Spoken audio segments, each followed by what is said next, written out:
Good morning, YCC. I hope you're all doing well. This morning I want to look at a passage from Mark 11, and it's verses 15 to 18 in the NIV translation. And it says, "On reaching Jerusalem, Jesus entered the temple courts and began driving out those who were buying and selling there.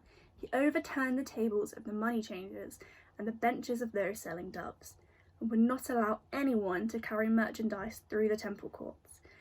And as he taught them, he said, 'Is it not written, my house will be called a house of prayer for all nations? But you have made it a den of robbers.'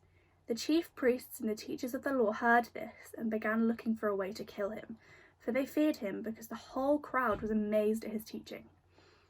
Not very often do we look at Jesus and we think of him as angry. Very rarely we look at the anger of Jesus.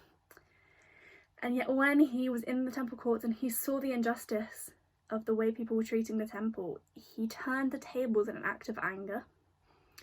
A lot of the time in church, and I know definitely in youth groups, we look at anger and we question how we can stop ourselves from feeling angry about maybe the person driving in front of us too slowly, or the people that we live with leaving things in the wrong places so that we can't find them when we need them. I know these are things that I get angry or frustrated about, but normally I forget about them within a couple of hours, so it doesn't really matter that much. What if we are called to be angry? What if, when we see injustice in the world, God demands us to be angry about it?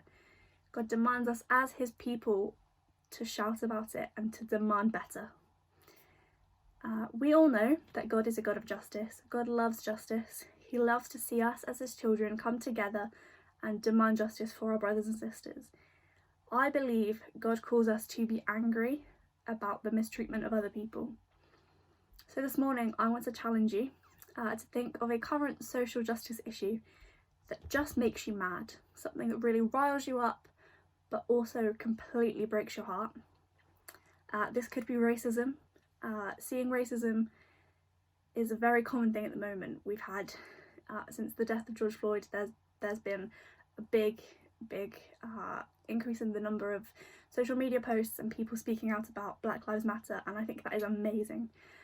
Or you could be angry about gender inequality or people who live in poverty, the fact that people live in poverty, not angry at the people who live in poverty, or the fact that there are some criminals who aren't brought to justice for the crimes that they've committed.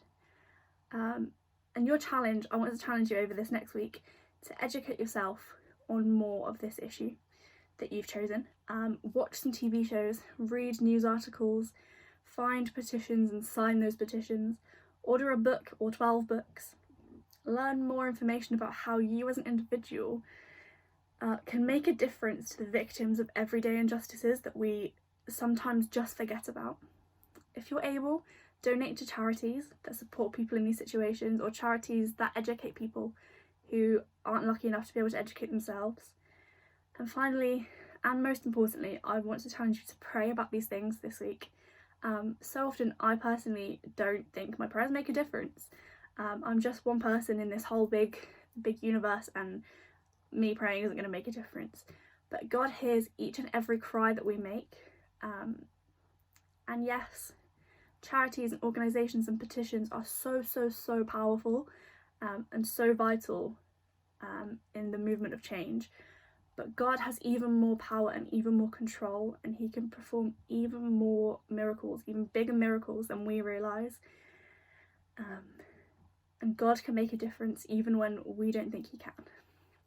So I hope this has inspired you today to go and make a difference about something you're passionate about an injustice that you just find makes you really mad.